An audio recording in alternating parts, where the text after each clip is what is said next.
Alrighty, hopefully we're live. Got my mic, got some art, got some coffee, I have all of you. I think we're ready. Wow, what a interesting couple of weeks it's been. We didn't stream last week because I had just gotten back from Phoenix Fan Fusion 2022 at the Phoenix Convention Center. Holy snockers, that was a good time. I want to thank everyone who came out to see me, who came out to our booth just to chit chat or visit. For those of you who picked up some art or a deck of cards or a t-shirt, thank you. Thank you very much. Good morning, Mary. I am glad to see you this morning. And, oh, there it is right there. Mary Russo. Good morning, Jeff. Stuff's working, but you know what? I forgot to adjust the size of this, so it's going to be hard to read for a lot of people. I'll fix that. And good morning. Saturday was amazing. For those of you who didn't get a chance to come to Phoenix Fan Fusion, it's a large convention hall. It is a very large convention hall, and where the dealer's room is set up, and it's huge. It's one of those convention halls where you can back 18-wheelers in from the underground loading bays. It's a massive space. And the space outside of the hall is massive too. I need to stress this is where a bunch of escalators come in from 2 or 3 floors up.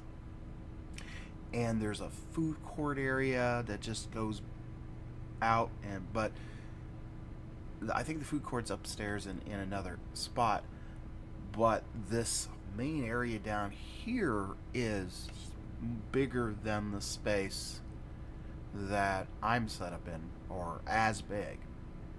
And we get notes each morning over the intercom, and Kelly comes over the intercom and lets us know good morning, and we are at capacity. What does that mean? For my witnesses, people were literally shoulder to shoulder outside the doors of the vendor room waiting to get in, and they had filled to capacity that area to the point that the fire marshal said nobody can come into the building until the dealer's room opens. No one was allowed into the building. It was like, that's a lot of people. And so they opened the doors 4 minutes early. Good morning, Travis, and how are you, my dude? And there it is. My dude. Love it. It was a busy day, and it was nuts. The energy was so high and so amazing. We were doing our thing, talking and making sales and chit-chat, talking about Scuttled, of course. I'm not going to leave Scuttled out of this conversation. Kickstarter's live, and you can find the link below in the description. And Sam comes over to me, grabs my watch. He goes, "What time is it?" I'm like, "We just opened. It's, the dealer's room opens at 10. And he goes, "What time is it?" I go, "It's 10:30 or so. I mean, we just opened." He lifts up his hand so I can read my watch, and it's noon. And we're like, where'd that happen? The day just flew by. And so I'm very grateful to each and every one of you who came out. I'm very grateful for everyone who came, stopped by to say hello. I was blown away by all the wonderful costuming and cosplays. There's just so much to gush about. It's been 3 years since I've been to a con. And some of my friends, Phil Morrissey, a lot of my friends who do the convention circuits have already been doing the conventions. Phil Morrissey in particular. And they were reporting that the energy was high, and I was like grateful for that.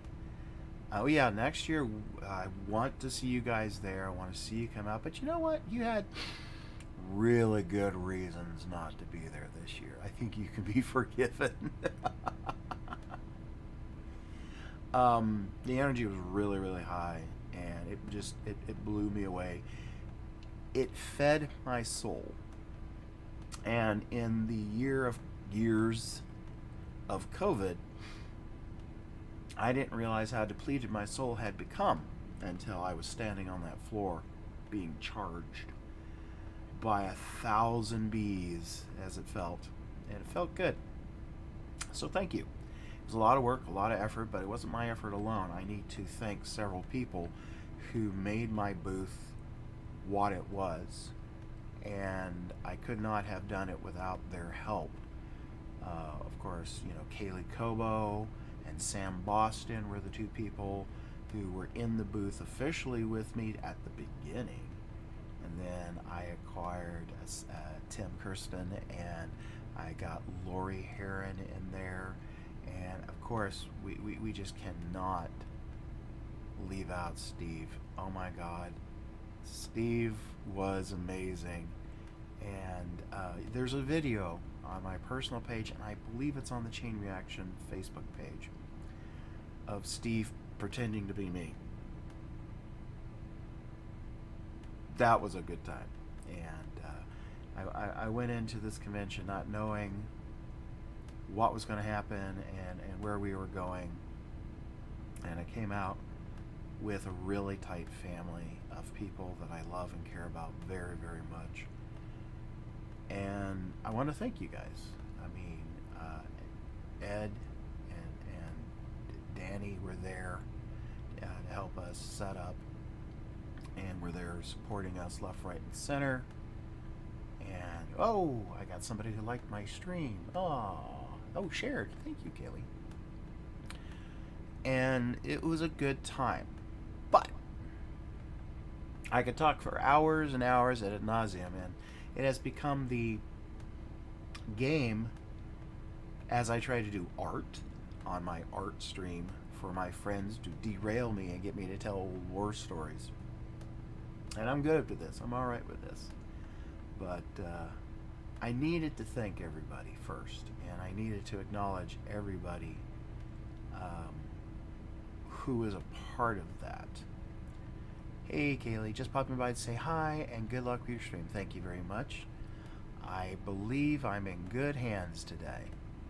Definitely.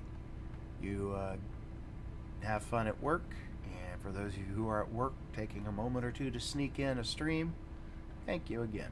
I have a lot to be grateful for. And we have a lot of art to do. So I'm going to kind of flip pages over here. And this is the piece we've been working on for the past several weeks. And we're supposed to have a collection of characters in here, which I have not had a chance to draw. And these characters here stand in, just kind of give us the idea, because I forget I'd have to go back through all the chats. Somebody came up with a brilliant idea of having them crawling back from an adventure, having their butts handed to them. And I went, that's so Dungeon Notes. That's so Dungeon Notes. It might actually be the cover of the next comic. Or the next collection.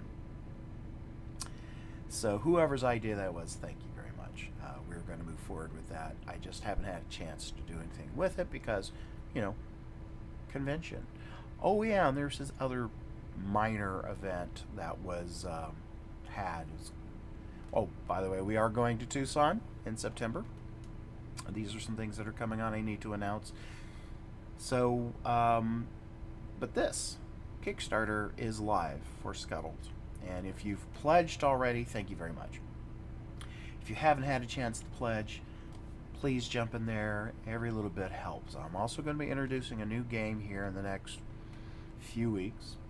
And it's a convention only, large gathering of people only game. So that's why it hasn't been on the front burner for a while. That whole vid thing. But we are live with our Kickstarter, and as I said in the description is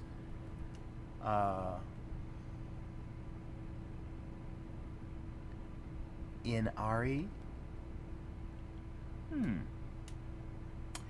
Travis says, Inari, my love. I love it. So, Kickstarter's live. Links below. Going to be in Tucson in September. New game. New game. I've talked about it. Battle badges will be coming. And back to some art.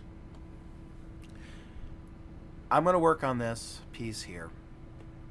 Get the characters in like we were talking about. But in the meantime, I thought I'd play around with some old ideas. Warm up some old skills. Some of you may have seen as I posted on my page that I was having problems with an editor. And in that editor, there was a thing. And I thought I would work on that thing a little bit. This is a proof of concept model that I did for myself more than anything else a few years ago for tower defense game. And I was just kind of getting a feel for what things were going to look like. There's even a character that is a part of this piece. And last night, started messing around with the textures, in particular on the tower. I did a little bit on the road here.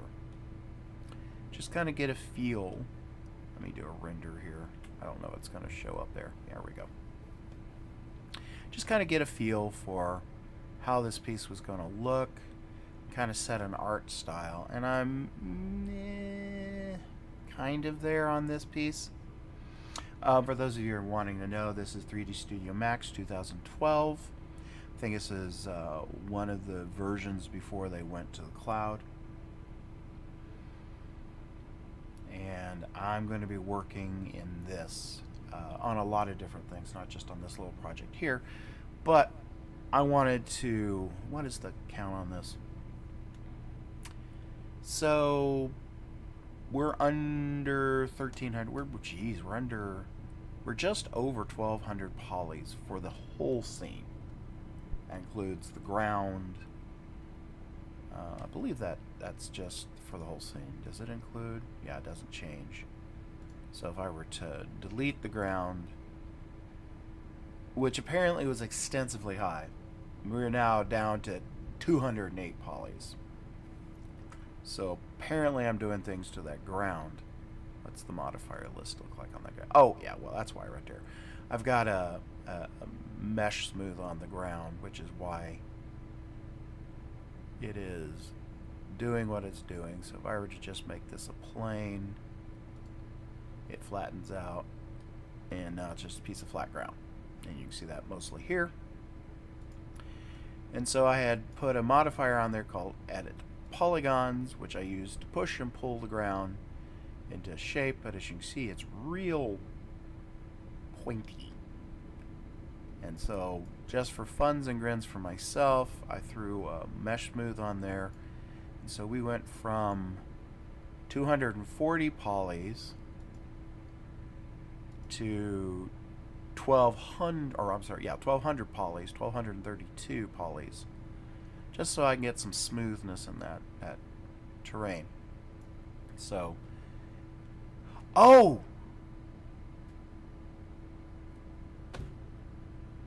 In Ari, did I say it right? I did not pick up on that, Travis. Congratulations! Ladies and gentlemen, Inari has been brought into the world to two of one of my favorite people. Oh my gosh. Travis, Chantel, congratulations. I didn't pick up on what you were saying. Oh my god. That's amazing. Pictures or it didn't happen, mate. I'm sure there's tons of them. I just haven't been paying attention. Oh my goodness. I just didn't connect the lines. Wow. Oh my goodness. No, I didn't say it right. Wait, what? No. Apparently I'm doing something wrong. Stop. I'm stopping.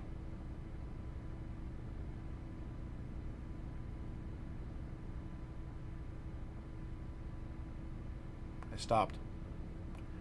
Her name here is Inari.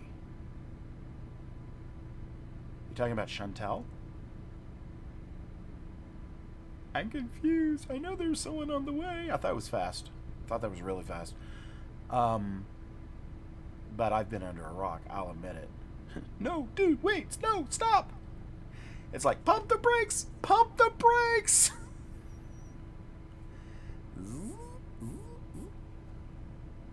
Inari. Well, I got excited. I'm real excited for you because you're adding to your family, my friend, and so I got just a little ahead of myself. It's been a whirlwind for me, and no, stop. Okay, a little bit. It's not due until October. I'm way ahead of myself. Sorry, Inari. Okay. See, I didn't see anything from an Inari before. At least if I did, I missed it. Hi, Chantel. Did I say it right?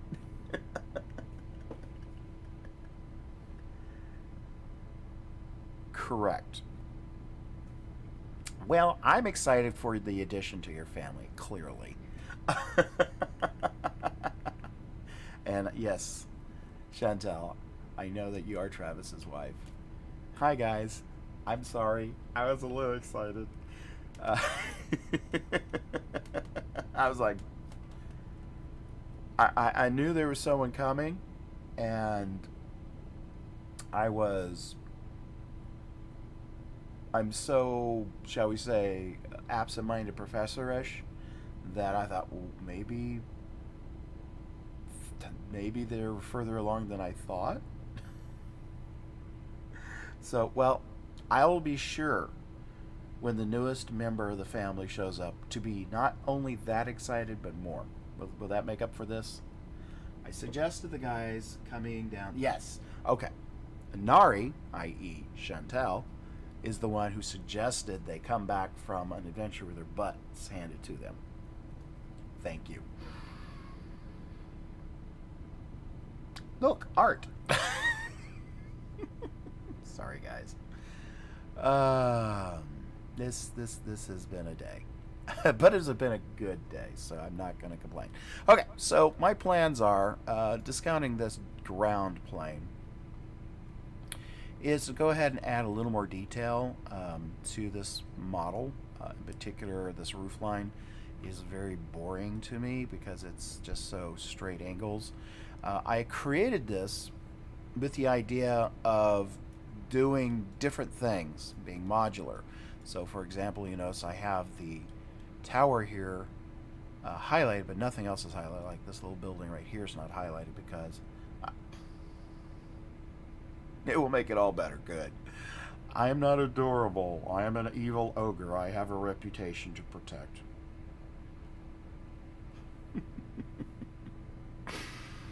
I'm sorry. I was excited for you guys. If you ever thought I was disinterested, I think we have proven otherwise. Oh, look, coffee.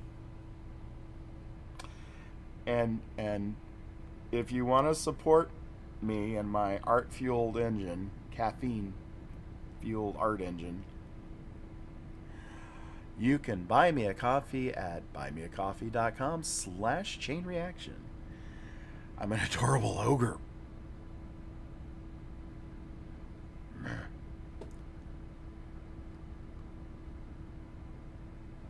Well, I can tell you right now, size 11s don't taste so good, but we'll move on from there.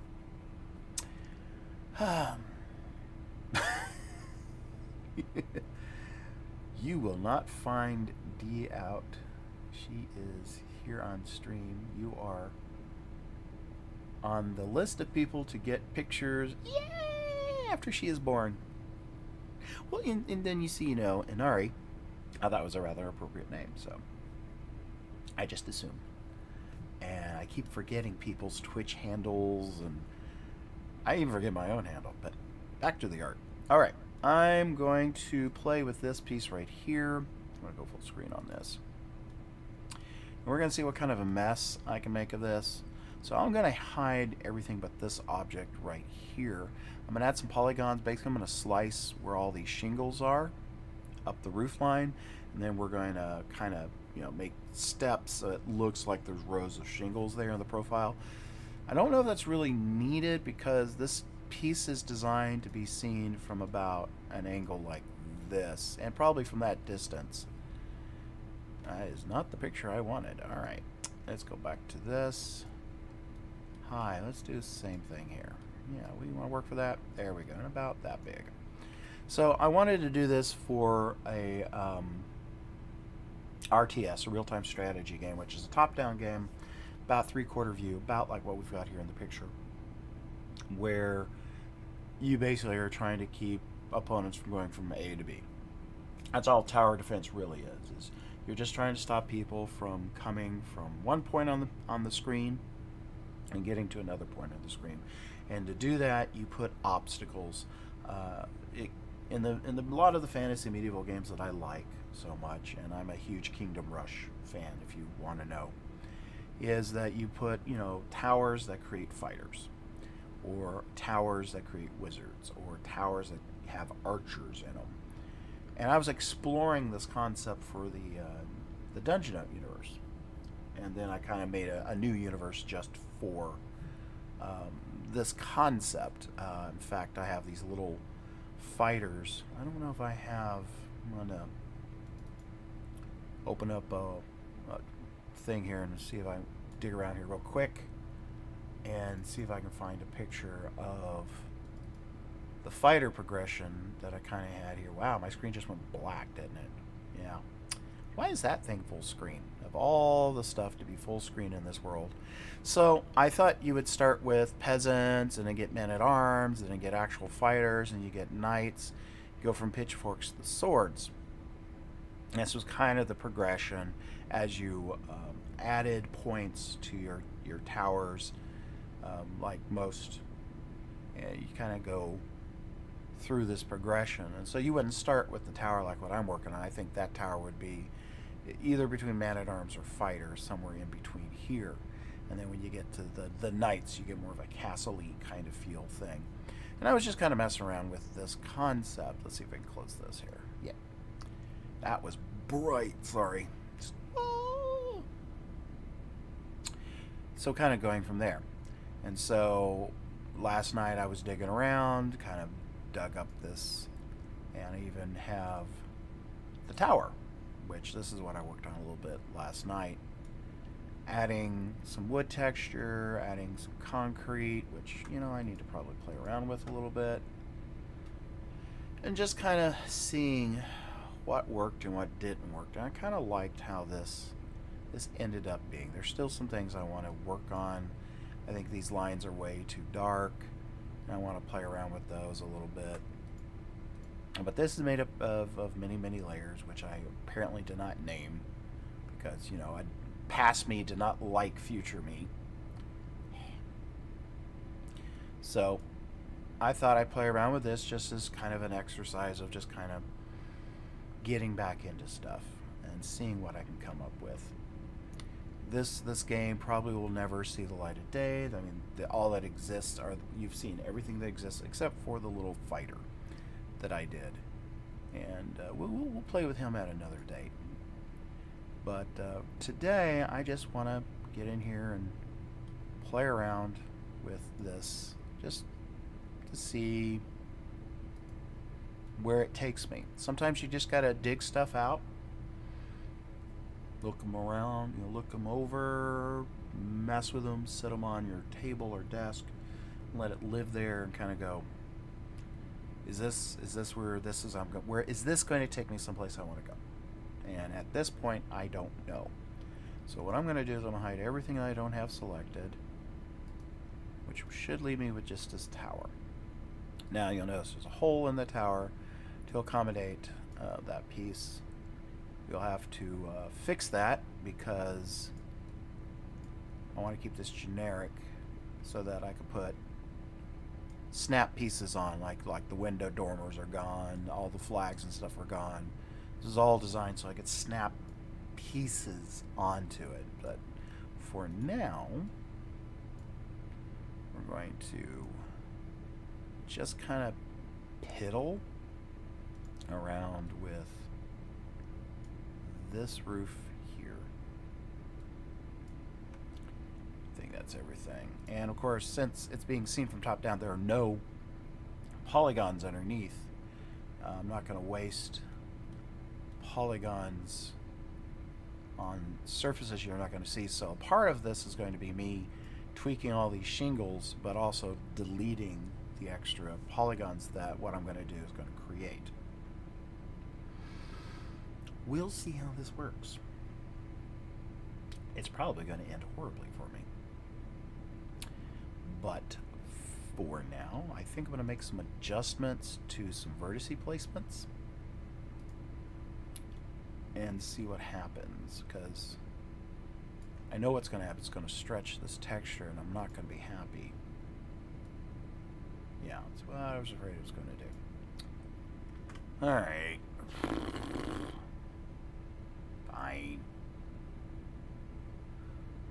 Well, let's see. I know a way out of this. It's going to be messy, and I'm being lazy today, so forgive me for those of you who are trying to do Modeling 101 based on my actions today. It's not going to end well. So what I'm going to do is I'm going to go ahead and come back to these. As you can see, the reds are the polygons I want to work with. And again, I'm going to hide... Ooh, do I have to do that over here? I think I have to do this over here. Okay.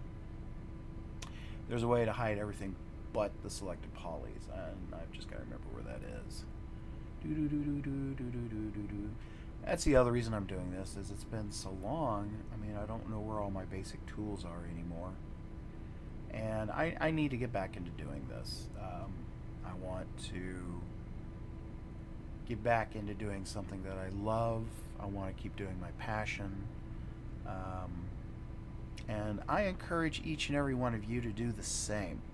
If there is something that you are passionate about, don't let anything stop you. I have let too much stuff get in my way. I have tripped over my own luggage, as it were, and I've let this part of me go away. I do not see what I am looking for. It's in here somewhere, but I'm not going to worry about it right now, because I can do what I need to do, whether these are going to behave or not. So what I'm going to do... Ooh, can't find that either. Ooh, stuff is missing. Hang on. Something's been added. Let's look at my soft selection tools here real quick. That doesn't seem to be doing what I need it to do. Alright, so let's close that back down. And let's see, I don't need that. Let's close smoothing groups for the moment. Material IDs. I just want to make sure stuff didn't get moved off the screen, which tends to happen a lot, because you can see these menus get pretty deep. Alright, so this is an editable poly. I should still have my slice plane, which is the tool I'm going to use for this. This may or may not end well. We're going to go ahead and slice just below each set of shingles and see where that takes us, and then I can get rid of this without any real issues. Slice, and we'll save a different copy of this just in case this was a poor life choice. How's everyone doing out there, besides being amused by me sticking my size 11s in my mouth? Okay, this one is where we need it to be. There is a line there. Yep. So we're not worried about that one. And then we're going to put and slice this one, and then I can turn my slice plane off. Now I believe I can take... Yeah, it's going to get ugly no matter what I'm going to do. I'm going to end up having to lay out new texture coordinates just for the roof, which is okay. We can do that. Fantastic. Hola. Hey, Mare. How you doing? See, you survived the con as well. So this is going to get ugly, and that's okay. We're going to do some target welding There it is. Target where I have my cursor right on it. Can't. And what that's going to do is going to change that one row of shingles on me for the moment.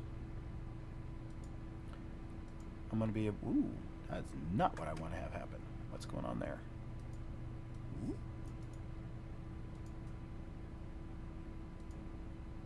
And we're just going to clean up these a little bit. And then we'll fix the texture coordinates. Whoa. Did I miss one? I missed that one. Well, why are you nice and clean here, but not over there? I swear. Alrighty, I believe we got rid of the excess. What is going on here that caused this? Let's turn that off. How many do we have? We have 2 vertices selected. Aha, that's what happened. So let's just make sure we don't have anything on the back side. Looks like I did select something on the back side as well. Okay. So what I need to do is turn... That may have been one of those menus I closed. I thought it was back facing was in right over here. So what I want to do is I don't want to select vertices that have their backs to me, so to speak. It's called back facing. Vertices have a direction.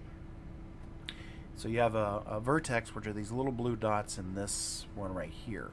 And these vertices have a direction assigned to them. So in this case, in this viewpoint, the vertices are facing straight at us. When I'm on the other side, that vertice is going to be facing away, and I want this vertice that's facing me. And sometimes those two will line up, and I'll go to grab this one, and because it's grabbing everything in the area of my loop, it'll grab this one. But if I say back facing, turn off back facing, then since this one's facing away from me, doesn't know how many times I grab here, it won't grab this one. You'd think that'd be by default. But it's not, and there's good reasons for it. So I'm going to put on ignore back facing, which is right there, and move on with my life. Should only be the one there. Okay, yeah. So I turned that on. All that. Nope, was in ER. Oh, shite. Mare, are you okay? You were in the ER all day Saturday? Are you okay?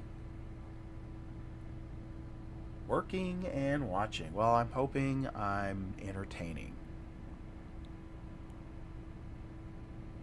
Okay, I'm not going to worry about this problem right now because it's an easy fix. And you guys, if we get time for it, you'll get to see me unwrap or adjust the unwrap on this. I may have to completely overhaul the unwrap. Let me take a look at the texture real quick because I got to remember what the heck I was doing. And one of the things that I did when I created this is I exported out just references of the unwrap. I wanted to see what was part of what. I don't know what that's a part of. Okay. So I did texture this from here to here. So in theory, I should be able to just use a box unwrap, which when we get to that I'll explain it, and it should fix the problems I have with the shingles. So it's good to keep this stuff laying around. Not needed on a day-to-day, but in this case was useful. Alright, a nasty infection. Well, I hope you're on the recovery, and I hope you're getting better, because you know, good friends are hard to come by, and I like having you in my life. Alright, so trying to think of the easy way to do what I want to do, and I think what I am going to do is I'm going to grab see, back facing's on. See, it didn't grab any of those faces, and now I have to turn it off because I wanted those. There we go. And just make sure I didn't grab anything else I didn't want. And what I'm going to do is I'm basically going to turn these into their own little objects for the purposes of what I want to try to achieve. And then we'll put it all back together. It'll all come together in the end. every promise by every artist ever. In this case, we mean it. So what we're going to do is I'm going to detach these. It's going to say, hey, what do you want to make that? I don't really care. I'm going to go back, grab these guys, do the same thing, and just work my way up until I've got everything I need. And then when we put it together, we'll retexture and hopefully it'll be Budamus. We'll see. I'm trying to do this without adding too many extra polygons. We're at, I think I have the ground still in there being counted, so we'll see where we're at in a little bit. But the goal here is to add a little. I don't think I need to do anything with you. You're good. So we're going to go out of this. We're going to grab this object because it's now a separate object. And we're going to grab the vertices and hope this crap works. I'm going to do a uniform scale just to bring them in just a hint. So we're going to just do a 2D uniform scale, just double checking. Yep. So I'm going to bring them in just enough. And we'll just do that all the way up. Just enough.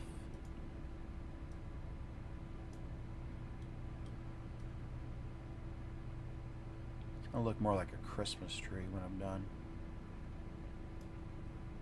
And it's subtle, but I think it's going to read well. And 9 times out of 10, when you're working at really low poly counts, it's going to be about the silhouette of the object, not the number of polygons within the object. You don't need a lot of polygons as long as you can sell the silhouette and it looks convincing. So that's what I'm working on right now. It's a nasty infection. Man, that worries me, Mayor. I'm hoping you are. Here's the correct question, I think. Do you have a good support system? That is probably the most important question right now. If you're not feeling well and you've got a nasty infection going on, do you have a good support system? We can all use a good support system. Even in the best of our days, we could always use a good support system. So, making sure I didn't miss any likes or shares. I was like, ooh, oh, nothing. So we're getting in here, and we're just going to add just a little bit of detail to the silhouette of this piece. We really didn't do a whole lot. I could even leave this like that. It really wouldn't matter in the long run, but we're going to fix it. And we didn't add too many polygons. We didn't need any of the polygons underneath because this will never be seen from that angle, but it will be seen like at a 3/4 angle, and this stepping effect of the roof does get seen, and it'll help sell the shingled feel of this roof line. I'm probably going to be messing around with this model quite a bit, adding details, because honestly, let's unhide all here. Unhide all. It is still counting that. I'm still under 300 polygons for everything that you see in this scene right now. Now, when you're doing an RTS, you don't need a lot of detail. And these days, RTSs are played on tablets and phones. But when I was doing low poly models like this was the high end for the PlayStation. The original PSX. Don't say that, Sony gets mad. PS1. Whatever. PSX, this would probably be, because there would be a bunch of them on screen at any given time. So your 240 is now at 480 plus whatever, however many of them are on the screen. And it was an amazing piece of kit, but it could only handle so much. So we're going to have to be mindful of that. But I think in this modern age of graphics cards, we can afford a few extra polygons. Considering a low-end character model is probably 17,000 polys. I think we can afford a few. So I think that makes a nice difference. I think this one needs to be, oh, I just burned that to my screen. See what happened? This is what happens. Since you guys don't see the menu screens when I do it the other way, you never saw this effect right here. This is what I deal with if I accidentally hit a screen or a menu button that I don't want. And this forces me to not want to work in this software because this is a result of Windows 10. I don't know if 11 will fix it. I know this version of it's not eligible for a free upgrade, so it's interesting. Those are pretty... I wonder if I should sharpen it the higher up we go. Does this one have it at the top? Hang on, I'm looking at something here. So yeah, I'm just looking to see what those vertices are doing there. And I might want to, as we go, make this more and more severe. But scale is important too. Even in a cartoon, scale is way important. All right. So I want to tweak these back out just a little bit. I don't want to overdo it, even though cartoons are all about exaggeration. There still needs to be a foundation of reality. That way what they do seems more dynamic, if that makes sense. Let's play around with this one. And, I wasn't wanting to do too much work. I just kind of want to piddle around just to see where this takes me. This is me letting an object sit on the desk. This is me looking it over and pondering it with great depth. And I do it by 3D doodling. This is what I call this, is 3D doodling. Alright. I honestly think that made a difference. It's a very simple, subtle change. And it makes the model non-watertight, but it was already not watertight because I removed these polygons from underneath. There's a type of modeling that I have coined watertight modeling, where everything is welded together and it can't leak. There go the term watertight. Also, you don't do interjecting geometry. If you'll notice these big beams here. Good morning, Sam. I hope you're having a great day. These big beams here don't actually go all the way through. They stop because they're separate objects, and they stop right here at this wall. And they themselves, I don't think, are watertight either. Let me take a look at these. I don't think they are. Display, hide unselected. Let's take a look at this beam. Yep. And I did it this way to conserve polygons. That's why it was only 200 and some odd. 208, I think, is what we started with. Polygons. So, yes. Watertight. Display. Unhide all. I may regret that. So I'm going to go ahead and save this. I don't need the ground in there. I've got it saved elsewhere. It was just to see what it was going to look like. But I really like... Ooh, it's falling apart. I really like the silhouette of this. And again, it's only going to be ever seen from here, but it's designed to be moved around.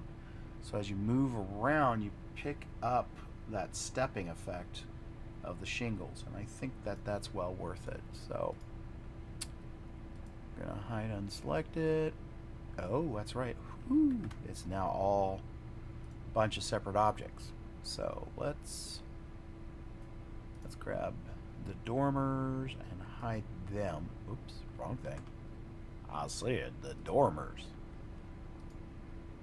There we go. Let's hide those.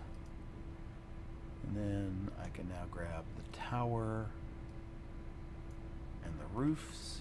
Hopefully I didn't get anything else. Alright, let's hide unselected. There we go. And this is what we're going to work with there. Hey Ashley, how you doing? Oh, this look awesome. Thank you very much. I hope you've been able to watch up to this point. I've missed you so much. I was kind of hoping you were going to show up at con, but it's always Tucson. And hey, what a great moment to go. Oh, hey, Sam has liked my stream. Thank you, Sam. Scuttled is live. If you want to play this card game, the link to the Kickstarter is in the description below. Battle badges will be coming up for Tucson Comic Con. Hopefully it's a production thing. I'm doing all the production on my end, so we'll see if it gets done. And then, of course, I will be at Tucson Comic Con in September 2nd through the 4th at the Tucson Convention Center. For those of you who get a chance, please come out and hang out with me. I would love to see you all, especially a little birdie. So, excuse me. Not enough coffee. I blame the coffee. Lack of.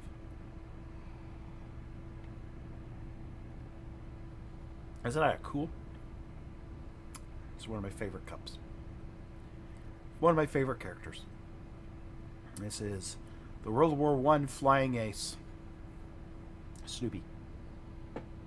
Has 2 songs about him by the Irish Rovers, I believe is the group. The original one was done without licensing because in the late 60s, early 70s, who knew about licensing? But retroactively got permission from the Schultz family. Charles to be exact. And then they did a Christmas one, which is where I was introduced to the music of this fantastic hero of the comics. Anyway, Snoopy, we salute you. Sam has pointed out, absolutely, and hopefully we'll see you in Tucson. Yeah. 16 days are left on the Kickstarter. So just, you know, we now return you to your originally scheduled insanity. Okay, I'm going to go put this all back together and we're going to fix the shingles. They got all murphed. And what I'm going to do, I'm going to grab this guy here and we're going to reattach it. In this case, since we don't have to weld anything, everything's where it belongs. All I've got to do is grab this, and then there's a modifier over here called attach. We're going to attach you, but not you. No, yes, you too. So now it's back together. All we've done is tear it apart, cut it up, tear it apart, move some vertices, and I honestly think it adds quite a bit. Now, I currently have it textured with a single texture, which is this texture. See my issue? It won't go away. It won't go away. So we're going to work around it. This is the texture, and it's, as you can see, it's a single side. This little notch here, this little notch here is on the tower on all 4 sides. So we come, there's the notch, notch, notch, notch. Now, from up here, and the angle that we're going to be seeing this at, who cares? No one's going to really notice that. As you can see, the shingles kind of blend in a little bit. That's why I wanted to work on the silhouette, because even at this range here, you can see that stepping of the roof, and I think that just really sells the piece a lot better than it did before. The other one was much more efficient, and it's a trade-off. Where are the efficiencies, and then where are the things that are going to sell the silhouette? This is a silhouette decision. I think this makes the silhouette, even though it's in some cases so minor, and if I need to I can exaggerate it, but this was a necessary step to sell the shingles.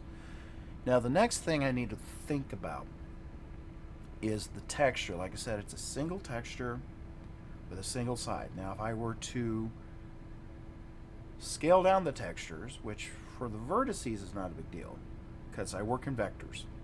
But scale down the sides of the texture and then do all 4 sides like a square. I can lay it like that and texture each one individually. I can do that, but I lose texture. I lose pixel real estate. Pixel real estate to me is a big deal. The pixel real estate is how many pixels per square foot are you going to spend on an object. Have you ever been going through a game and seen this amazingly high-res apple?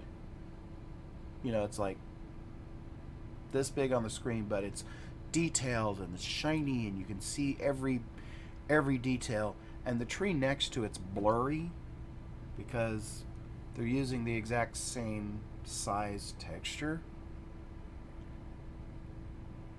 That's because the artist who made this apple, hey David, thank you for liking the stream, man. Thank you. It was good seeing you too, by the way. The texture artist spent a lot of time on this apple, and another artist spent a lot of time on this tree, and at range like this tower, the tree is going to look amazing, but when you get up to the apple, you see it next to the tree where you're doing your little apple gather quest, you'll see the difference. And a lot of games do this. This is in WoW, this was in Warhammer Online, this is in RTSs, this isn't just about every game. There has not been a consensus on how many pixels per square foot should a game spend on its textures so that the textures are consistent. Now that we have higher end graphics cards, higher end computers, higher end systems, I think that this needs to come about. We need to set a standard as a team when we're working on a game. We need to set a standard ahead of time going, we're going to spend this many pixels per square foot to sell the scale of the game. Now, I know armor and swords and things we see the most because that's what we're going to zoom in and look at. And so they'll spend more pixels on characters. Usually they spend more pixels on weapons than they do their armor. At least that's what I've been seeing. And there's not a consistency, and so older stuff looks really horrible next to newer stuff. Well, that's because as we moved on, we've got more computing power. That makes sense. When a game's been around, such as, let's say, WoW, it's been around for as long as it has, the earlier stuff's going to look like crap compared to what's coming out now, to what's been in the latest update. But if you're making a game from scratch and you got something that looks great when it's this big, and a tree that's, you know, the size of, 6 guys standing on the shoulders looks like crap because they're using the same size textures, there's a problem in my mind. So, anyway, I'm getting off the soapbox. 16 days left in the scuttled Kickstarter. If you want a copy of that game, please, please, please fund the Kickstarter, because at the end of the day, it's an all or nothing deal. We either get the money or we don't. If we don't get the money, then we cannot send production to our printer. And that's how this works. This Kickstarter works a little bit different. It's not 6 months of us. We're going to take 6 months to develop something and maybe we'll have a game at the end of it. There is a finished product, which kind of goes against what a lot of backers like to do. They like to be a part of the build process, and I understand that. But we have a finished product. If you want it, you want to buy it, please go and fund us. We can't pull the trigger and get a copy in your hand unless you do. And we have a long way to go. Now, you may not like the game, you may not want the game for yourself, but you might know somebody who does. And please pass on the link in the description below to them, and for that I would be eternally grateful. Now, back to your regularly scheduled show. Alright, so we have this, but it's all jacked up. Let me turn edges off so we can see it's like, which, it's kind of cool, but it doesn't really read well. So I need to fix that. And technically, I only need to fix a few faces. Everything else looks okay. I'm going to grab...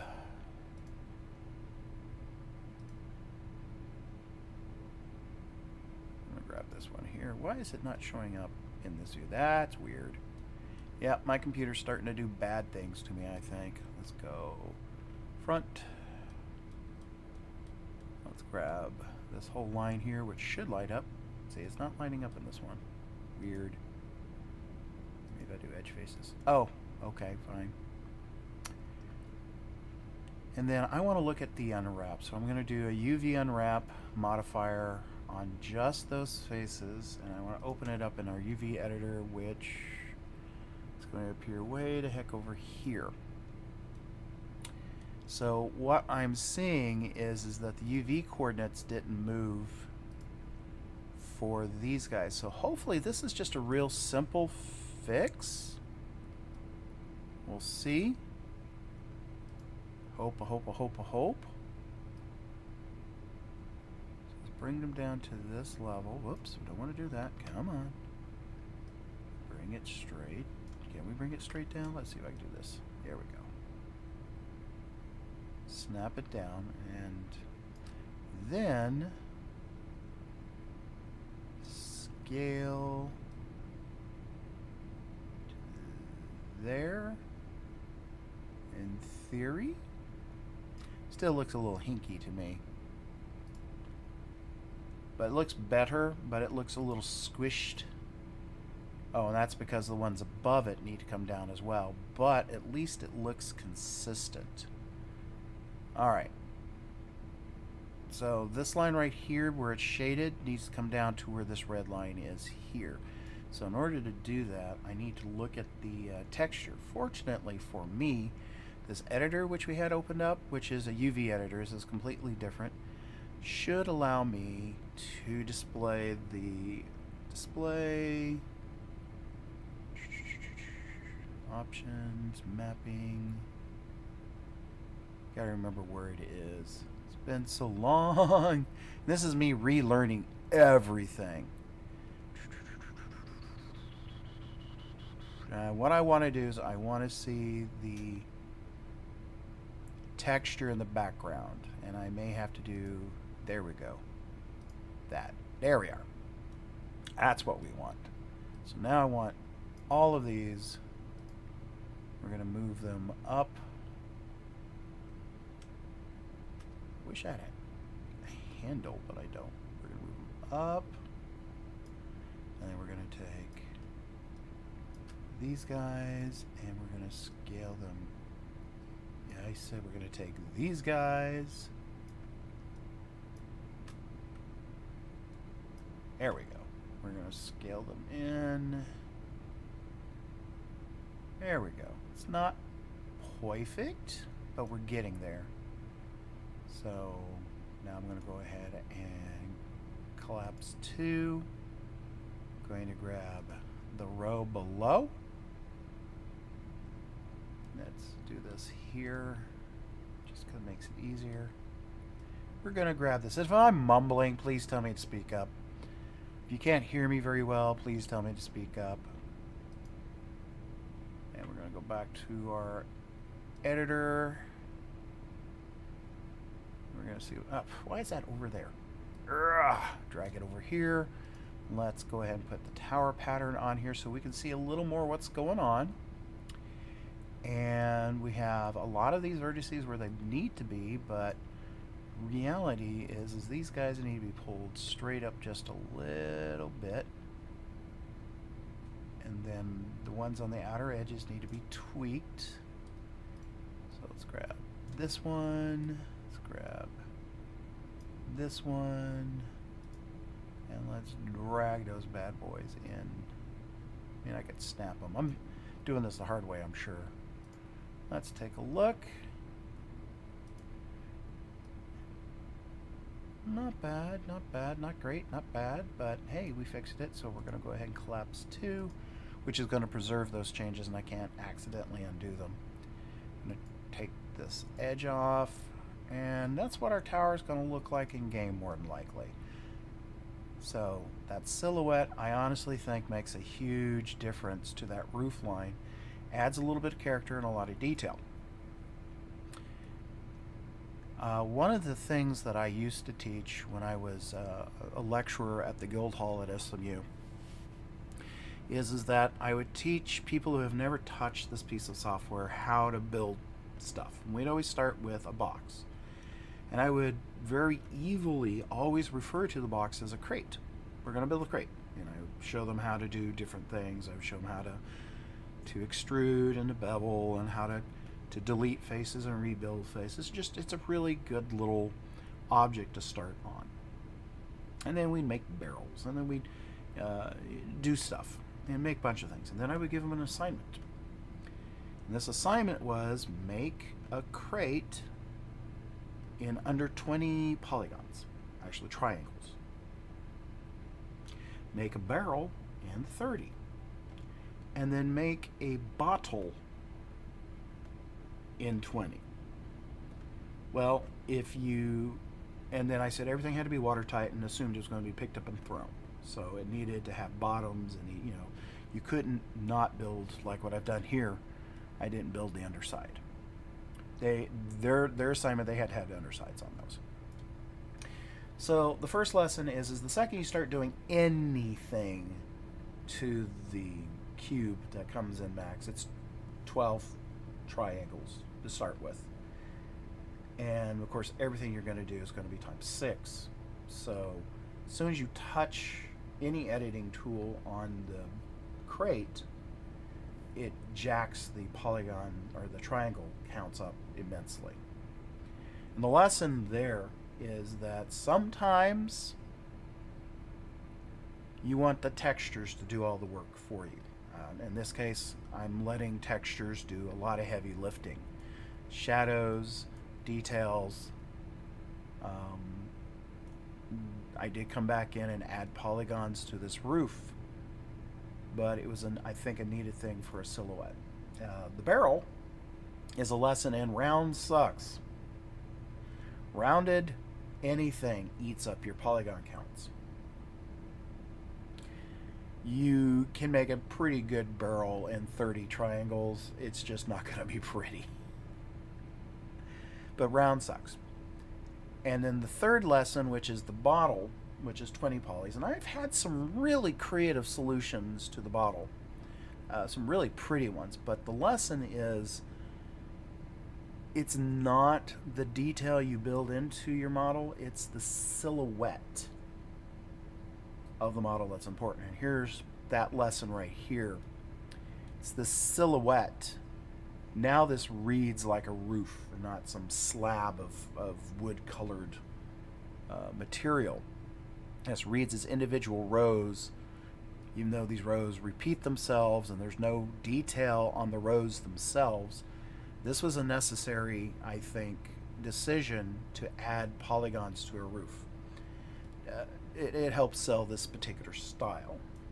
Now, if this thing was never going to be seen other than at an angle like this, then I wouldn't have done this. But I'm kind of envisioning being able to move around and seeing these things at slightly different angles, and so I think this is important. My voice is going. I still haven't recovered from the convention. And I could probably save some polygons by snapping all these vertices. Instead of making this, 2 rows of polygons, I just make this one big row of single polygons, and that may come later. But for right now, I mean, it's 240 polygons, which is 480 triangles, roughly. And of course, I'm missing a few here. So this tower would probably be a little bit more. Actually, that's everything. That was everything in the scene before. So this tower is really simple. All right. So enough of me jawing about silhouettes and polygons and whatnots. I think it's time to decide what else I'm going to do to this thing. There was a lot I had started on Untitled. One of them is I like how this roof overhangs the tower, but I'm not getting the same thing here or on my dormers, for that matter. So I think I have a simple solution, maybe, or I may just be jacking some stuff up when I do this. But I think I can inset these dormers, or I could just build some flat polygons, but then I have to worry about setting them as two-sided, and when you set rendering it two-sided, you literally more than double. It doubles your polygons, but it's more like 4 times once you get into a scene. So I need to decide if that silhouette is enough. There's not enough there really to worry about, because again, it's only going to be seen from right here, and the dormers need to look good. Now, you see those little cracks, like that one right there? Now, we know that crack's not there. Well, actually, it is in this case. Normally when you see that, it's because the model hasn't been welded. In this case, I changed the profile of this model, so now I need to rethink how this is going to be done, because I really don't like intersecting geometry. It causes texture flickering and fighting. And even in the best of modern engines, that still is an issue. So I need to figure out how I want to do this, and it may be that I adjust these shingles to match the length of these shingles, at least on the top, and then adjust the vertices to conform to this new profile, because this is the old profile. And I need to, all kinds of decisions today. I need to figure out how I want that to be. So let's take a look here. Let's look at the vertices in this piece here. I want edge faces. So there is room. It'll change the profile of the dormer just a little bit. And of course then I'm going to have to adjust the textures. But I could do something as easy as grabbing these guys, and this will be my test. Let's see, left, I think, yeah. And it will change some things. As you can see, we've got a gap here. This one's touching the edge of that. I can move this so that's touching the edge of that. And then I might be able to move this underneath. Well, let's see what it does. It's going to jack the textures no matter what I do. So let's put that there. Let's take these guys and put them on the tips there, and this one there. And it doesn't change the silhouette too horribly much, but it does change how this is laid out. I don't mind any changes to that, but this bothers me. So I might have to play around with that a little bit. But what happens if, and this is how all good stories start, I do that, and then do that. And I'm just looking at the profile of the dormer right now versus, you know, this one here, and I don't think it affects it too much. It still sells for what I want it to do. So today, by the way, it's all going to be about profiles. I'm not going to do any like fantastic modeling or anything, but I was really hoping to get in here and play around with textures. And I still may. But I need to figure out what, if any, new polygons are going to be added to these 4 dormers. And I think overall, I think we're in pretty good shape here. Let's add edge faces so I can see what the heck I'm doing. Do that there. There we go. And then this guy is going to get adjusted. Mind him being underneath, but an editor might mind that. So we're going to do this for the moment. So now I need to build the steps, which shouldn't be too difficult.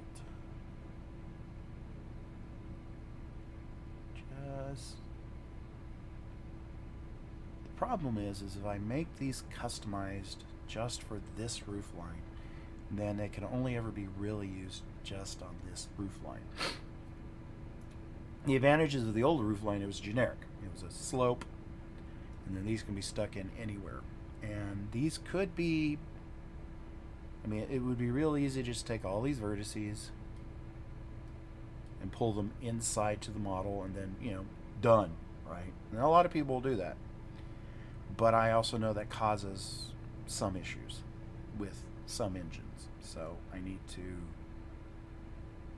think about this. And one of the things I'm going to do, since I have this Vertices selected, I'm going to make a copy of it. It'll be still part of the original model, but then I can play around with some stuff.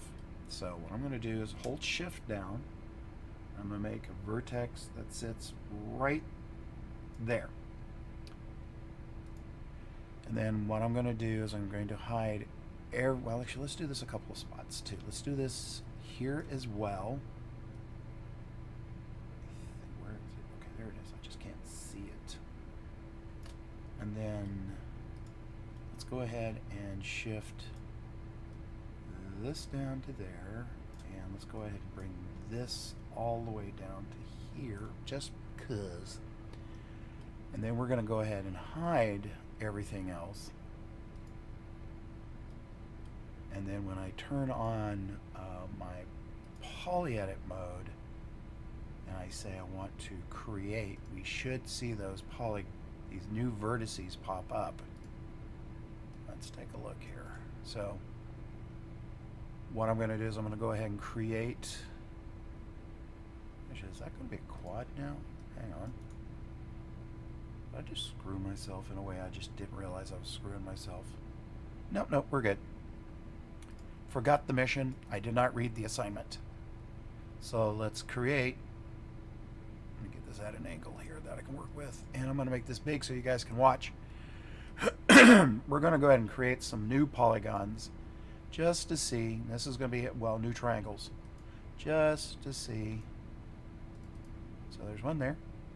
And I need to do that same thing over here. There. So that will be the start of the steps. We're going to do that same thing here. Yay, new triangles, right?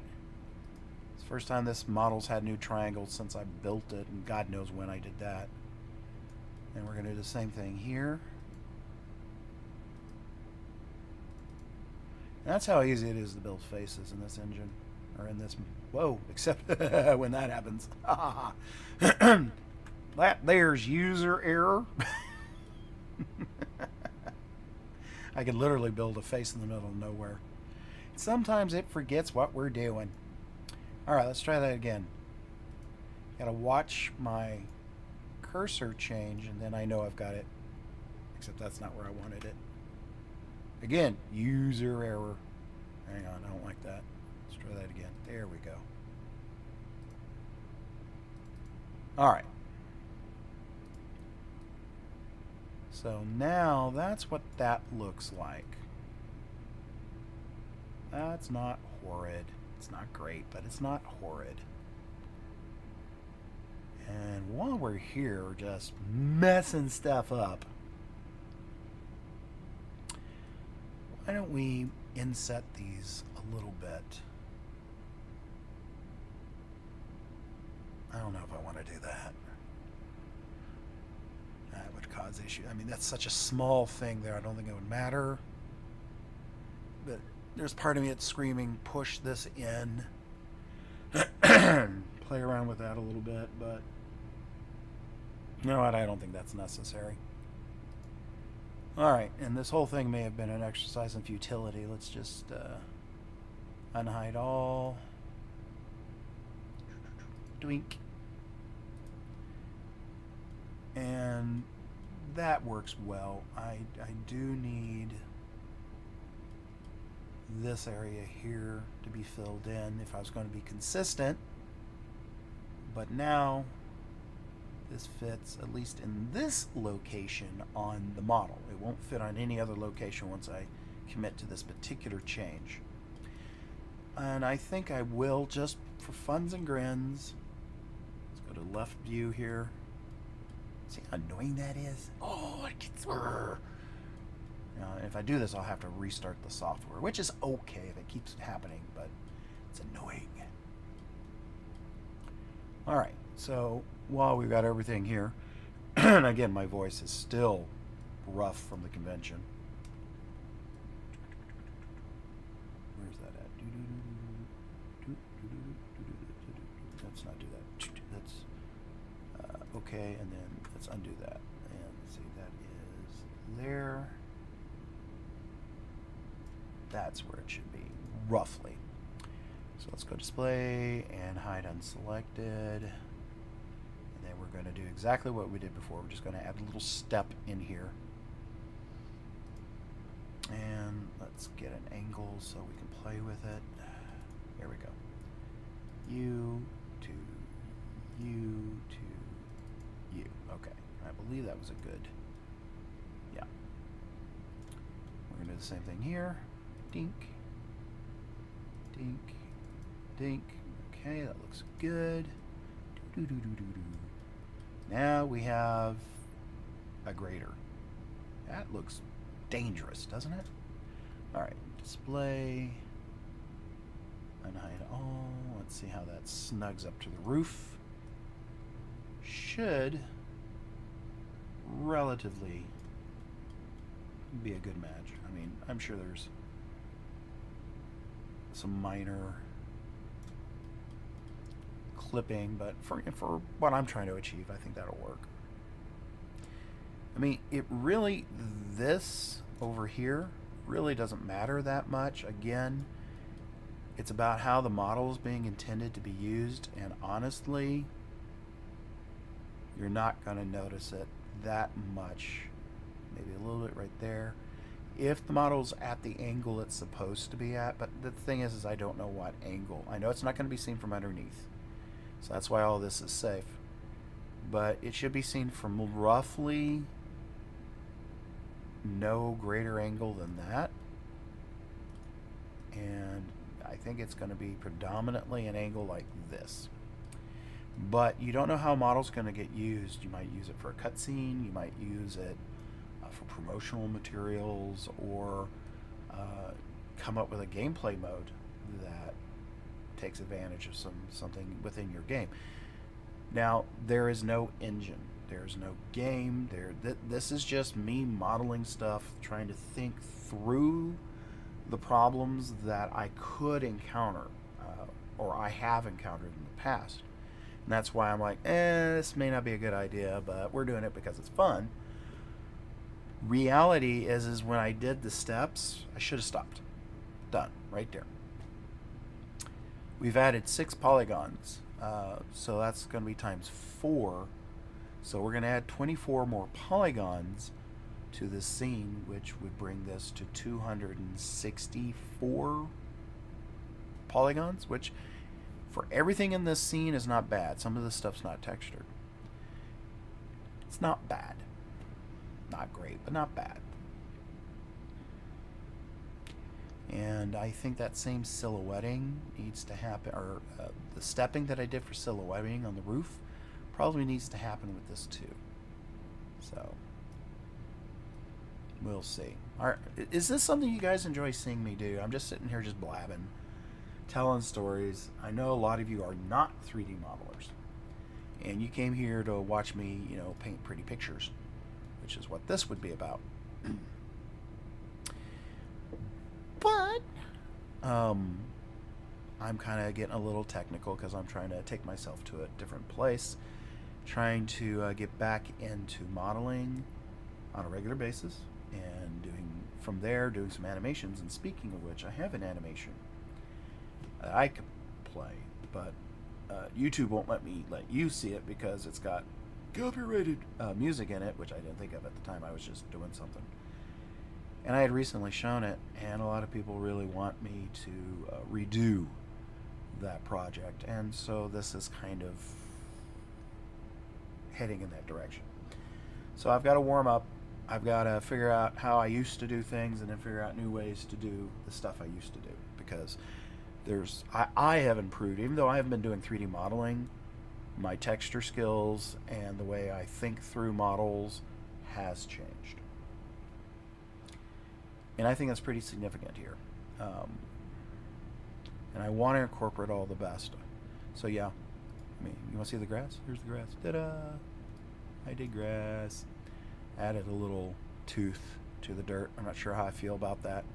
So we'll come back to that at a later date. We are almost an hour and a half.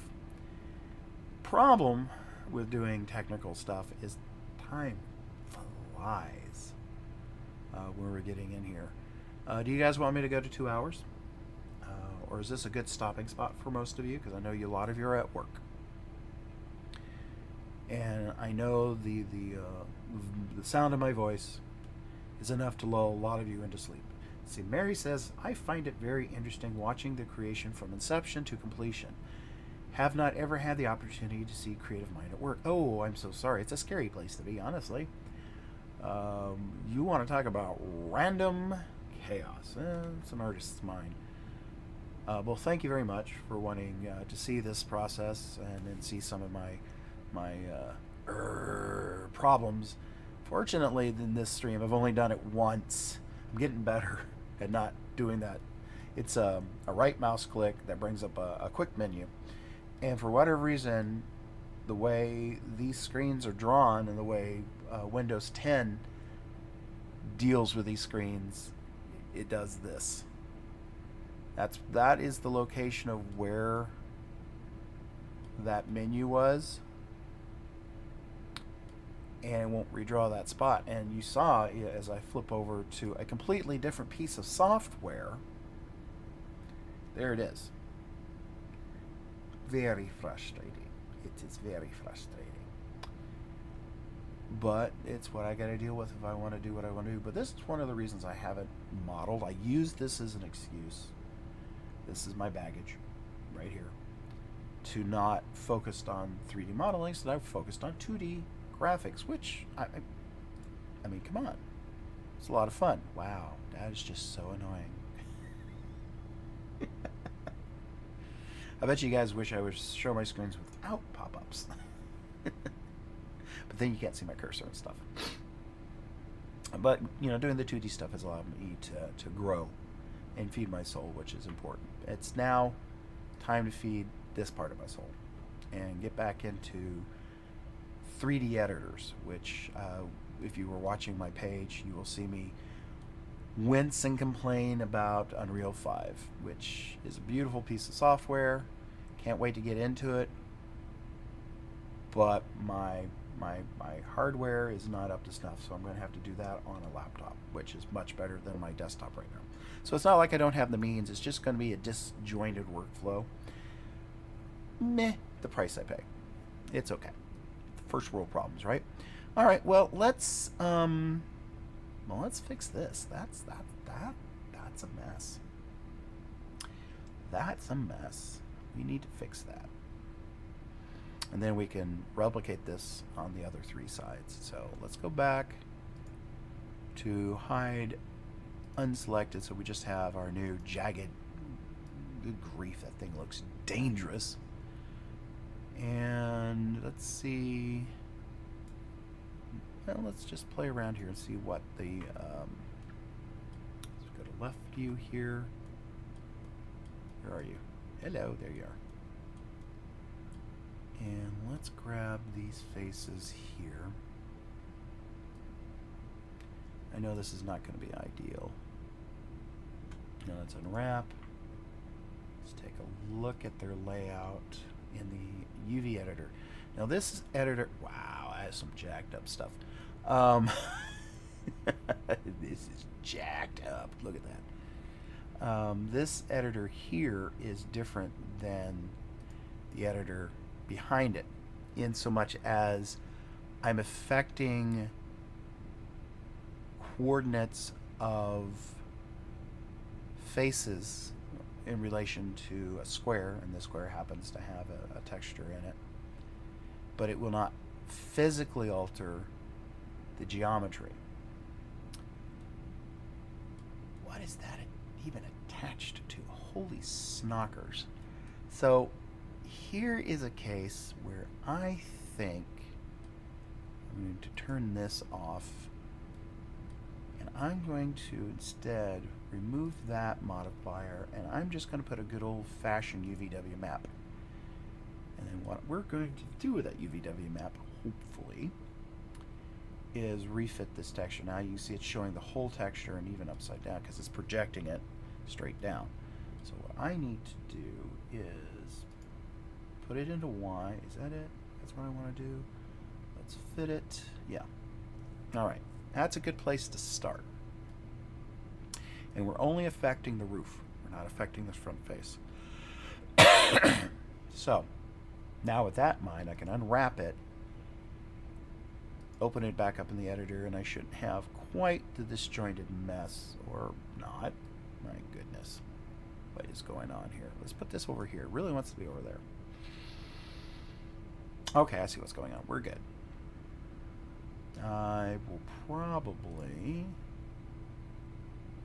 I know I don't have to do this, but I'm going to do this. I'm going to go ahead and view a line. Can I do that? Do I want?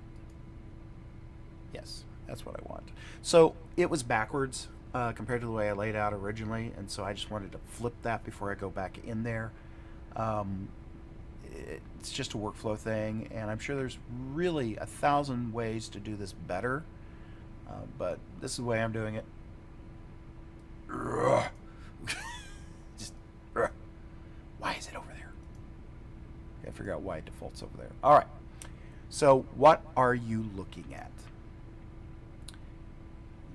This square right here, this whole big square right here, is this square right here. And this little sliver is this sliver here.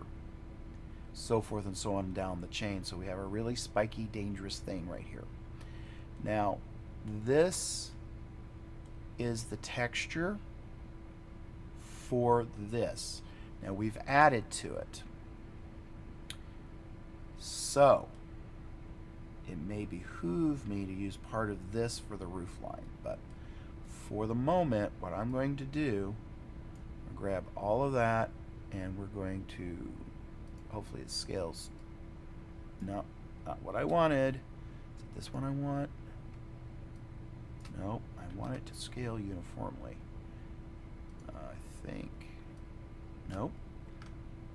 There's a way to do this, and I just don't remember it. Is it this? No. There is a way to scale uniformly, and I just don't remember what it is. Yeah. Well, fiddlesticks. So what we'll do is we'll just do this. Doesn't really matter because I know where everything's going to go. And as you will probably see here and here, even though it's all red, you will probably start to see it match up with the original geometry a little bit better.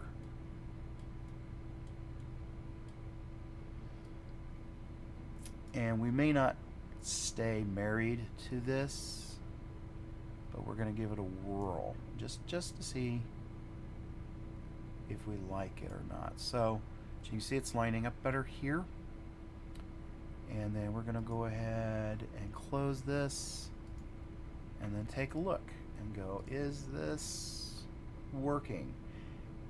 For the most part, I think it does. I don't want to stretch this part of the texture too much, but I might have to, because see, it's the dormer, and this is where those shingles on the big model, on the bigger roof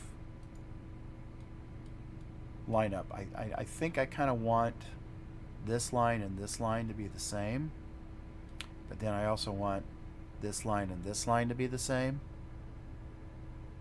and that means stretching that more than I really intended. And it may or may not be necessary because it doesn't line up here either.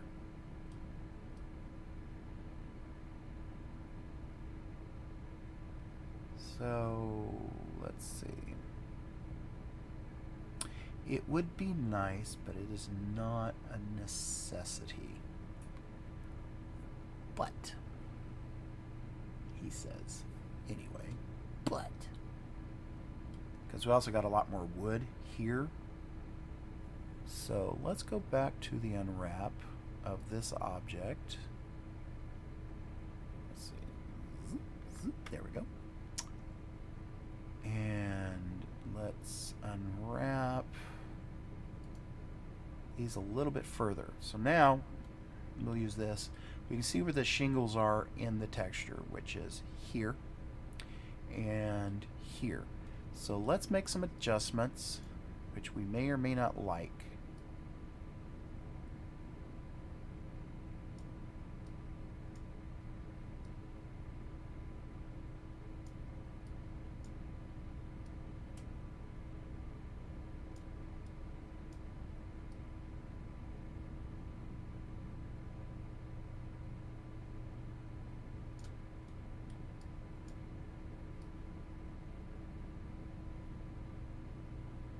Someone once told me when I concentrate, I'm sexy. So this is me being sexy. This is as sexy as I get. Okay. Those do look stretched a little bit, but in the big picture it may not matter.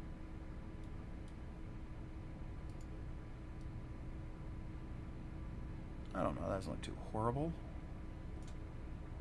Let's unhide all. Oh yeah, that doesn't look bad at all when compared to everything else. And I'm happier with it, the scale of the shingles being consistent. So I think we're good. I should be able to, yeah, that object has a center there. So what I'm going to do is I'm going to delete, delete, delete. Then I'm going to take this object, rotate, but see, I have the pivot set in the center. That was done on purpose, and we're going to create 3, and there we go. 3 brand new flush dormers. Yeah, let's save that before something bad happens, because that's when everything goes wrong, right? Save often. Cannot stress that. I wasn't too worried. I have this set up to save every 5 minutes, and I have 20 levels of save. Very granular. But shit gets corrupted. So, alright. I'm liking that feel. I don't think I need to do the stepping on these like we did with the main roof. I think these work just fine. I might add a little more shadow underneath here. And so to do that, because we're all about showing off today, right? We're at an hour and a half, just over. We're going to save again. We're going to come over here to the actual texture. And I do have some darkness going on here, but I don't think I have enough. Yeah, I think I have a little bit more here than I have here. How do I want to translate that? Let's see, roof, shadow. Let's take a look at that. Can we turn it off? Well, that was an auto backup going on there. Okay, roof shadow is different. I guess that might be down here somewhere. Yeah, that's that. Okay, that's something completely different. All right. I think this is a gradient issue. So I need to find where is the wood. Roof lines, which are those. Roof mask, this should be the wood. All right. So what I want to do is grab, well, it'd be nice if I could find the roof. There we go. The roof. The roof. The roof is on fire. And then we're going to adjust the shadows. Of course, it's not going to let me adjust it on everything, are we? There we go. Come on. Really? You're going to act like this to me. All right. Come on, let's try this again. Wow, just be that way. All right. We'll do this individually. We can work with this. I'm going to drag that shadow down just a little bit more. Wow, that one's way up there. Why is that way up there? That's about right for that one. And this one's okay here. All right. We're going to go lock everything. Save this. Now I'm going to save this image, which is being referenced by the 3D software. It knows to go look in this folder for this image. So in theory, this will update automatically once I save it. That's the theory. So we're going to, nope, we've already saved.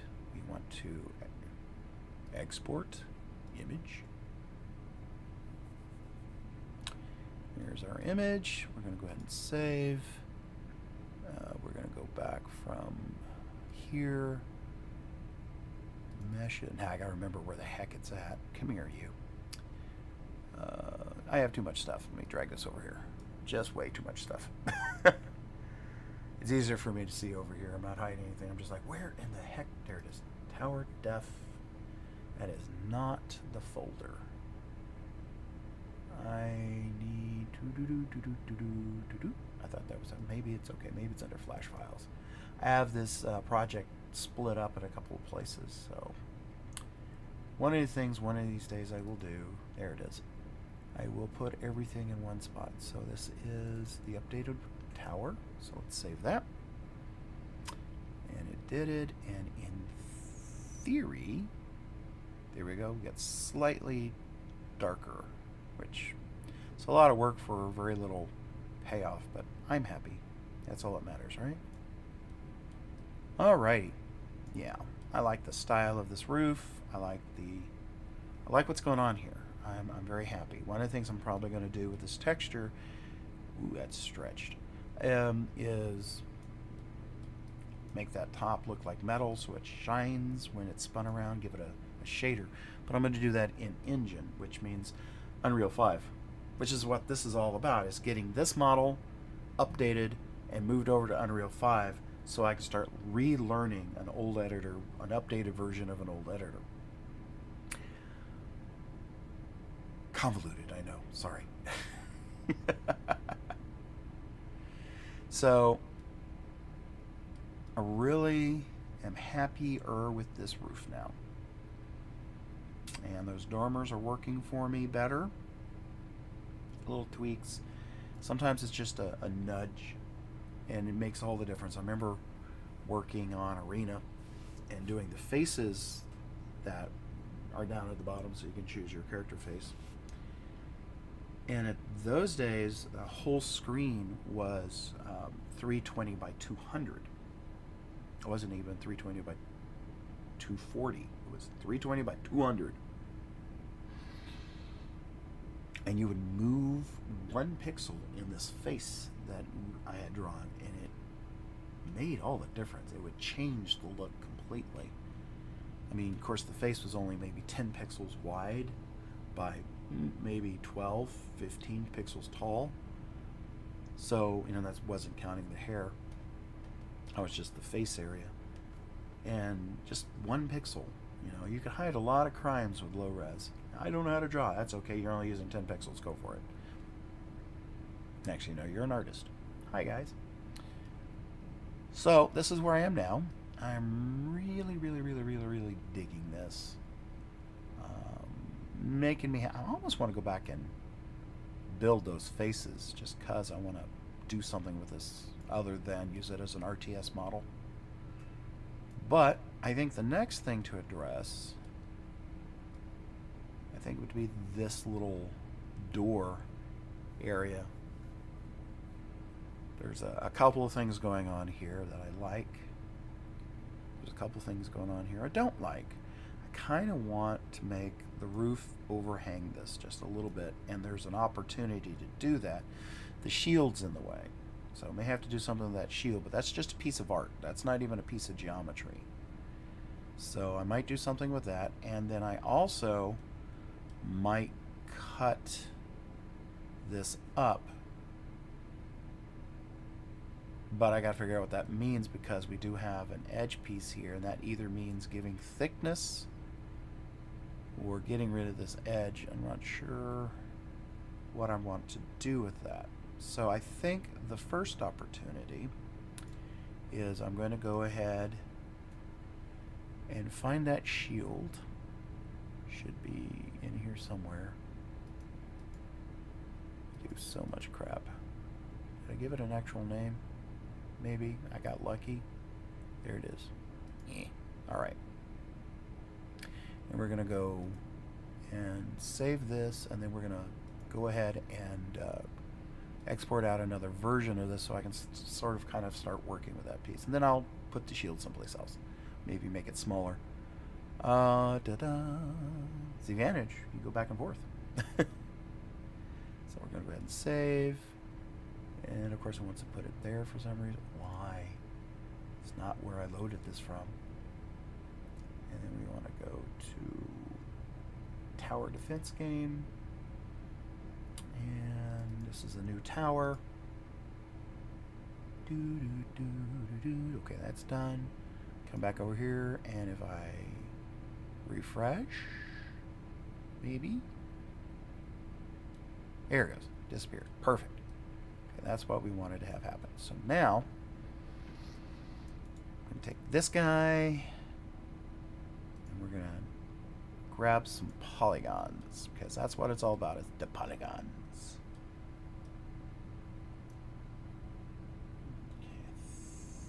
Ooh, that's not what I had in mind. So we're going to do a little bit of texture adjustments too. I really was kind of lying here instead, but there will be when I'm done, because that's what we do. So I'm going to go ahead and detach these guys. And how do I want to do this?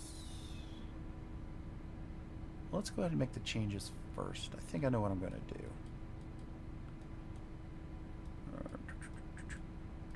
So what I want to do is I want to grab this guy. I think I'm going to make him, it's sort of kind of straight, so that's not going to be so bad. I'm going to go ahead and give him an overall, scale him up overall.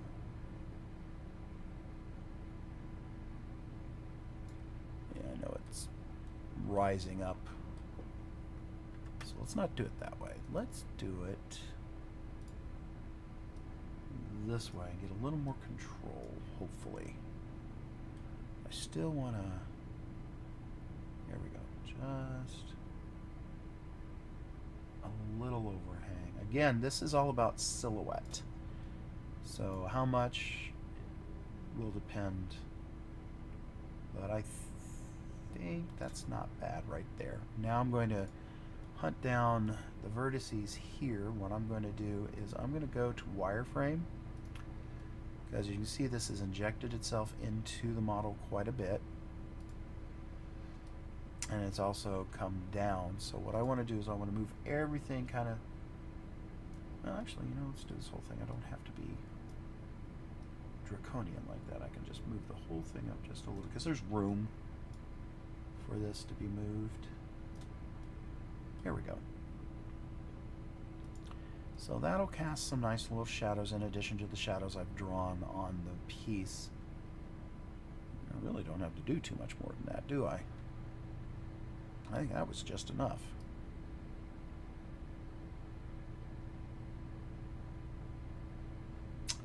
That may be all she needs.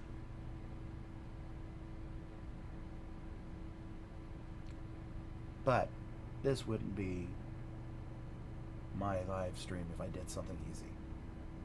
Hey Spunkhead, how you doing? Sorry I missed you. Thank you very much. No, it's just me messing around. Nothing really earth-shattering here. I'm just playing around with silhouettes. I've been talking ad nauseum about silhouettes. And that's what this is about right here, is it's just kind of adding a little something, kind of break this piece up. And I'm really thinking about slicing this so that I can get this stepping on this. I know it really doesn't need it, and I know I don't need to adjust the textures too much. Actually, I can just adjust the texture on that face. It's okay if I have double, because that looks pretty good. Not that it's ever going to get seen again. It's only going to ever be seen at an angle kind of like this, in theory. If you're making an RTS out there, I'm open to commissions. But I'm starting to get real happy with the silhouette of this piece. It needs more love. Like, I think these need to be wider. There's lots of little things that need to be tweaked and changed, which is going to force me to retexture this piece. So, hey Amber, how you doing? Looks like something that would be in a storm. It's actually was built before I started playing WoW. Definitely heavily influenced by just a lot of video games. Thank you very much. And yes, remember that portfolio we talk about?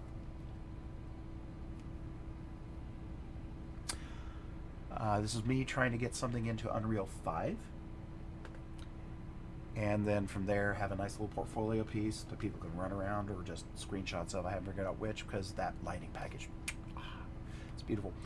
So I can put it into a portfolio and send it off to various people who, I don't know, might want to use my skills. We'll see. Or at least use me to supervise people with better skills than me. I always like surrounding myself with people who are smarter and better than me, because that makes me grow. And if you're a manager out there, let your people do their job. You hired them for a reason. Don't micromanage. That is BS. All right, so I'm happy with this. I'm going to say save. But we only have 10 minutes left. I'm going to think about my next step here. I think what I'm going to do is I'm going to detach the shingles from this face, do this step here. I'm still under 300 polys, which is 600 tries. I work in tries because, you know, PSX, remember that story? But everybody counts in polys. I think what I'm going to do is add thickness to this edge in some way. I don't know if I want to cut these, then detach these, so I have a vertice to attach things to later, or not. That probably be the smart way of building this, or smarter way of building this. So let's take 5 or so minutes, and let's hide unselected here. We have another roof on fire. Please don't set this on fire. I'm going to do a couple of things here. I'm going to go ahead and slice this like I talked about. Let's go ahead and... what is going on here? Is this from the underside? Oh, I'm in wireframe. It's like, what am I looking at? This is called having 3D goggles. I've got this thing in my way, so I couldn't figure out what I was talking about here. So we're going to go left, front, left. Zoom in on everybody. Let's go ahead and make this my left as well. We have something to work with, and we're going to take this. Actually, we're going to leave that alone. That way you can see kind of what's happening here as I do it. I'm going to first just grab the whole thing, and then I'm going to start slicing, which is going to slice this front piece. It's going to be okay. And I've got a plan. Let's slice there. Let's go ahead and slice there. And then what I'll do, now we can turn that off, I'm just going to grab these polygons here. We're going to, what's the best way to do this? Let's go ahead and detach them from the main. Okay, now that's detached, and then what we'll do is grab this guy, because it's a separate object now. When I detach it, it turns it into a completely different object. So I just want to grab these faces. We're going to detach them. We're going to grab these faces, and we're going to detach them. And I really hope this works. I want to grab these vertices and hope what I have in mind will work. Let's do this from the front. And we're going to add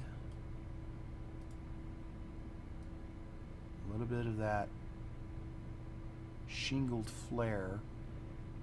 And the reason I kept the front on before I did this is so that I have something to attach this back together with to hide that gap, and hope that this works. And then we're going to grab this object,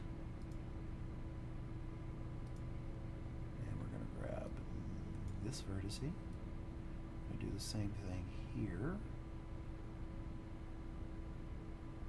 That's a little too much. Just need a little. There we go. Doesn't take a lot to sell what I'm trying to do. Let's grab this guy. And I mean, and I can put it together. I'm making it hard on myself because I want to keep it as watertight slash view specific. Alright, that's too much. Alright, so let's just kind of take a look at how that feels. Along the edges, let's unhide all. See if that was even worth my time. I might have to exaggerate the shingles a little bit more, which I think I'm going to have to do because it's not as exaggerated as that. So, while we're sitting here, we'll grab this guy. We'll open these up just. We don't want them to be wider than a tower, that's for sure. Let's grab the next guy up. Grab those vertices. Just make sure I got the right ones. Let's open it up just a little bit there. Just not a lot, just enough. I'm trying to, again, talking about silhouettes, I'm just trying to sell the idea that these are shingles. And unfortunately that means I'm going to have to come in here and do something with this edge, which I'm fine with. I just want to make sure what I'm doing reads right before I go through all that effort. And I think it will. Let me turn that off. Whoa, no. Let's not do that. There we go. Now I'm happier. All right. It reads along the edge fine. But I really didn't gain any. It's only when you're at these extreme angles that sells, like right there. You can see the stepping there. But again, if I use this the way I intend to use this, you may not ever notice that.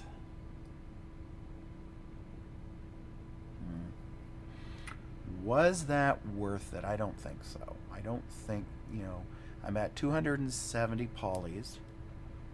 Not that that's any, I mean, I could have a million polys in this scene, it doesn't matter. But the idea is to try to keep this like an RTS, a real-time model, so lower is better. It was worth spinning it on the dormers, it was worth spinning it on the roof. Cutting up the shingles I don't think was worth it.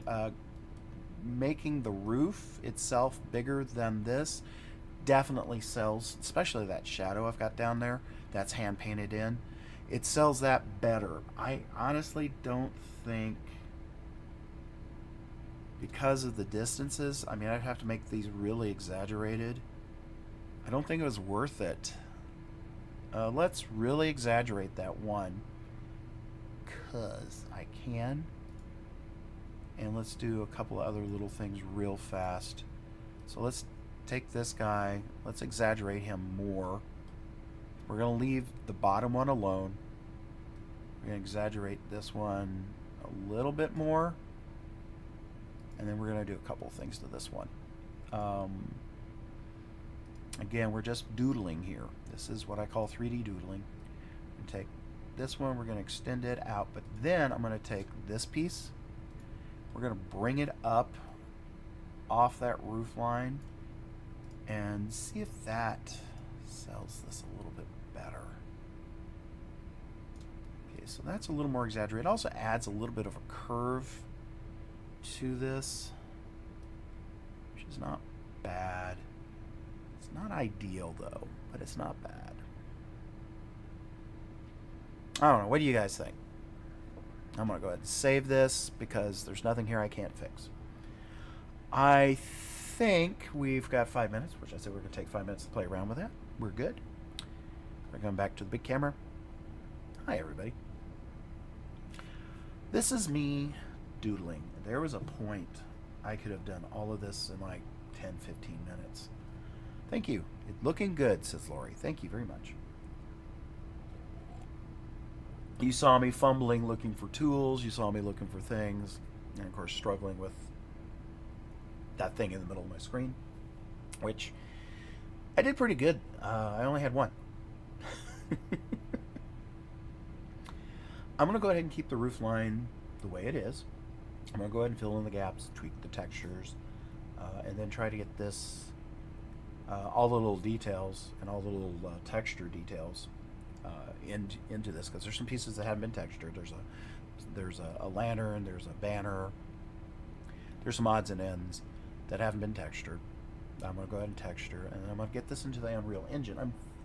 Unfortunately, this computer I'm on takes about half an hour. If I open up a file and I click on it, it wants to process the shaders within, I think Unreal, there's like 6,000 of them. That takes a while.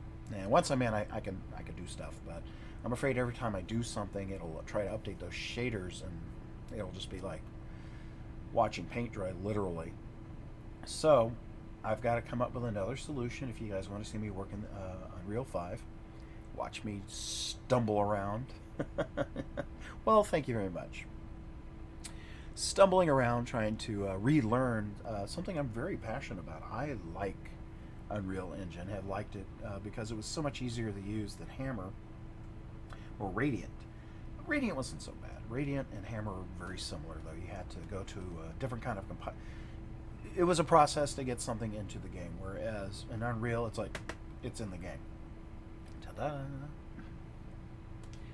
And in fact, the picture I have on my Facebook is actually a project file that was done in 4.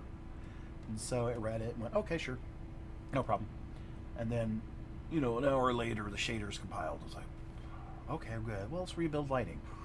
I forgot. That's a shader. So back through these 6,000 shaders again. So it's going to be a learning process. I cannot wait to do something that is showable. I want to get my cartoon art into that lighting package with all those effects. I think I can do something special there.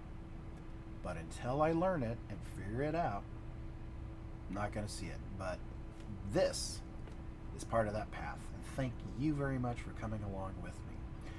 Kickstarter for the Scuttled game is live. There is a link below in the description of this video. Battle Badges is coming soon, and we'll be doing some work on that. We'll be actually doing 3D modeling because the Battle Badges requires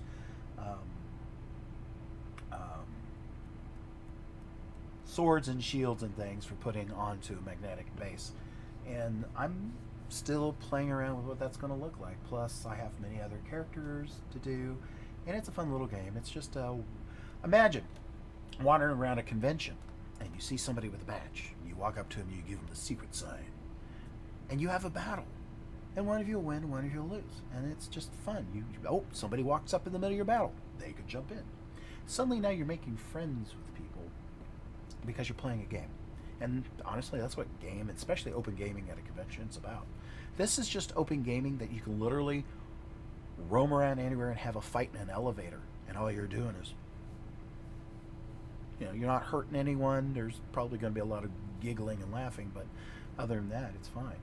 So I'm looking forward to bringing that back. That was a game that some friends of mine did in the 80s. They've allowed me to bring it back and are partnering with me to do it, and so it'll be a good time. Also, I'm going to be at Tucson Comic Con in September, the 2nd through the 4th. It's Friday, Saturday, Sunday. and I'm really excited about that. And that's where I'll probably do battle badges. We'll also have some more scuttled going on by then. We'll know one way or the other we'll be funded by then. If not, we'll be on round 2 of funding. I'm excited. I'm not giving up on this game or any other game that I'm doing. I should have third comic collection of dungeon notes available Tucson. That's the goal. I only have 6 more to do. Only. This might as well be 6 years. And that will be ready, and then I have no choice. I have to work and finish the Grand Adventure comic for Dungeon Notes. So you're going to start seeing more Dungeon Note stuff in both my booth, on the streams, and just in general, because that's where it all starts for me, is my Dungeon Note characters. But we are at the top of the 2 hours, and it is bedtime for Bonzo. Thank you all very much for coming on this journey with me, allowing me to fuddle around in your workspace and hear me stick my foot in my mouth. Sorry. I was excited. I thought the little one had arrived. Anyway, you are loved. You are definitely loved. As you can see, I'm re-energized from conventions and all bouncy because I felt your love for me. And I feel that on a day-to-day basis. It's just sometimes I forget. Kick me in the head when that happens, please. The world is hard enough out there. Just don't beat yourself up about it, okay? Until next week, I'm not sure what we're doing next week. I want to work on some landscapes. I want to work on this. I want to try to get some portfolio pieces put together. So we'll see. It'll just be we'll figure it as we go. But in the meantime, thank you guys very, very much. I honestly can't do this without you. It has been a wonderful journey. Please like, share with all your friends, comment. I'm on YouTube, I'm on Facebook, and I'm on Twitch. Whatever your preferred platform, please reach out and say hi. Love you guys. And looking for the button. Until next week, take care. Be careful. Bye.